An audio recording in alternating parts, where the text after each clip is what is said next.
ҳамарӯза дар кӯчаву хиёбонҳои шаҳри Душанбе чашмамон ба кӯдакони ноболиғе меафтад, ки бо мошиншӯӣ, чою селафанфурӯшӣ ва гадоӣ машғуланд. чаро ин бачаҳо ба ҷои омӯхтани илму ҳунар вақти худро бо чунин корҳои беҳуда сарф мекунанд? дар ин барнома мо тасмим гирифтем, ки ҳамин мавзӯъро пайгирӣ карда сабабҳои оварагардии ноболиғонро ҷустуҷӯ намоем. ин писарак Алиҷон ном дошта 14 сол дорад, вале чунон хурдҷусса аст, ки ба назар 9-10 сола менамояд. волидонаш ҳанӯз дар яксолагии ӯ аз ҳам ҷудо шудаанд. модараш ба марди дигар ба шавҳар баромада дар Федератсияи Русия зиндагӣ мекунад ва дар як сол танҳо як бор ба Тоҷикистон ба аёдаташ меояд. падари сангдилаш бошад, умуман ӯро суроғ намекунад. чанд солаи? 14. падару модар дорӣ?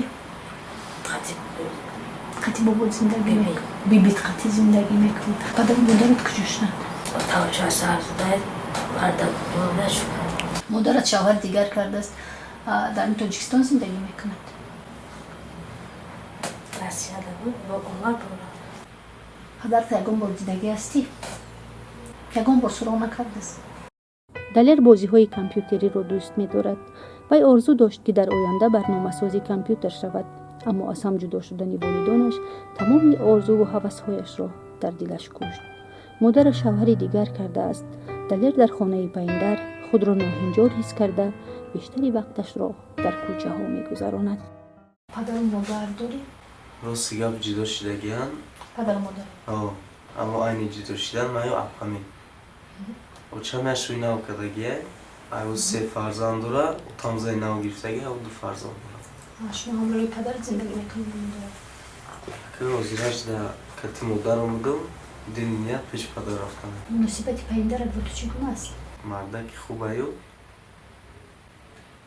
ман намефаҳмам. сабаби хонагурез шудани ту дар чӣ аст?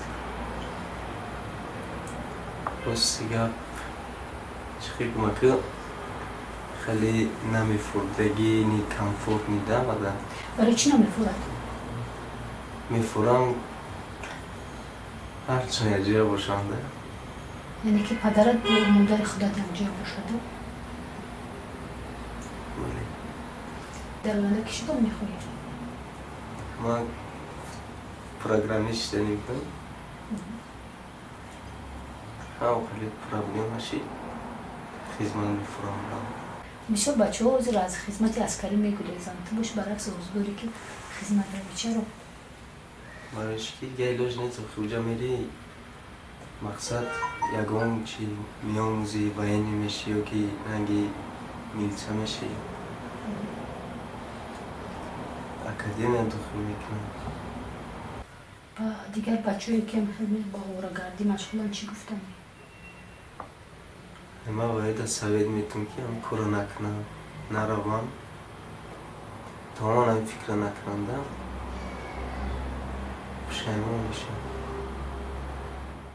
муовини сардори хадамоти пешгирии ҳуқуқ вайронкунӣ байни ноболиғон ва ҷавонон, полковники милитсия Зебунисо Ҷумахонзода сабабҳои рӯ ба оварагардӣ овардани кӯдакону наврасонро таҳлил карда мегӯяд.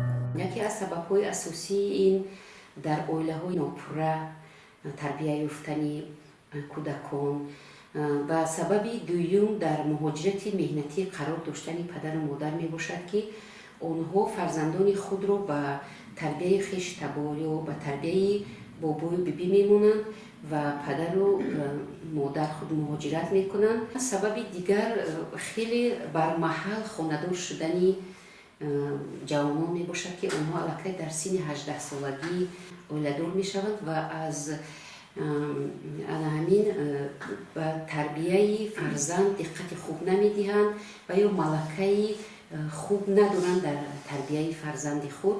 албатта сабабҳо зиёданд. дар ҳама муассисаҳои таълимӣ ба таълим зиёдтар диққат медиҳанд ва тарбия камтар мелангад.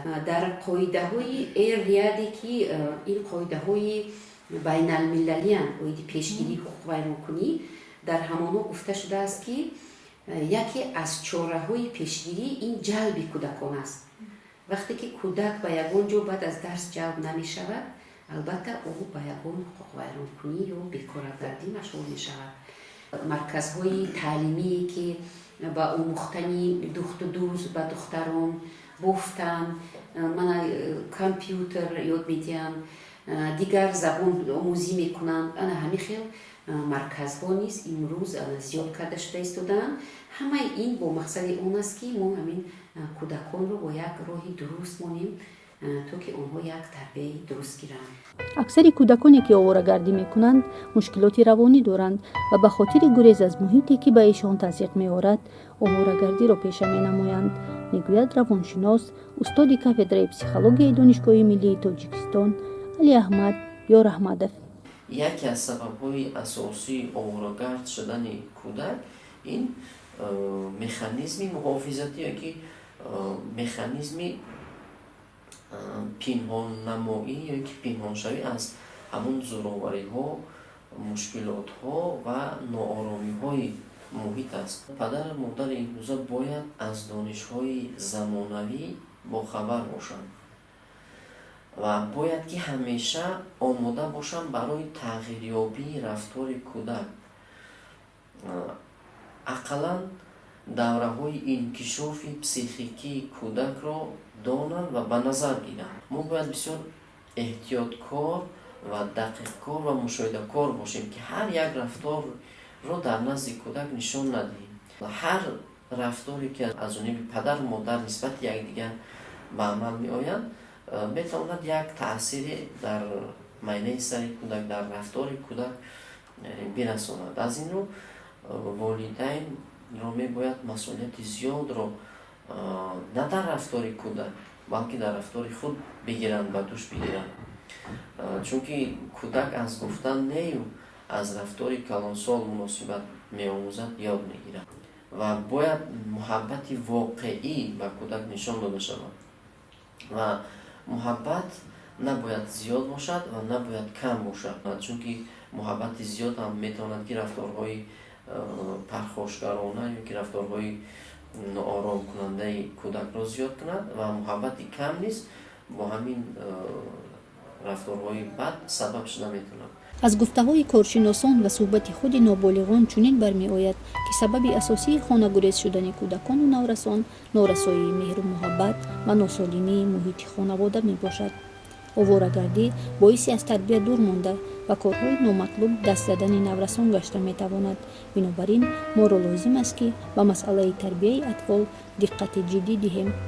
кӯдакону наврасонро бо муҳаббат фаро гирифта барои аз худ намудани донишҳои замонавӣ ва рушди ҳамаҷиҳатаи онҳо тамоми шароитҳоро фароҳам овардан лозим аст, то ки ҳамчун шахсиятҳои асил ба воя бирасанд.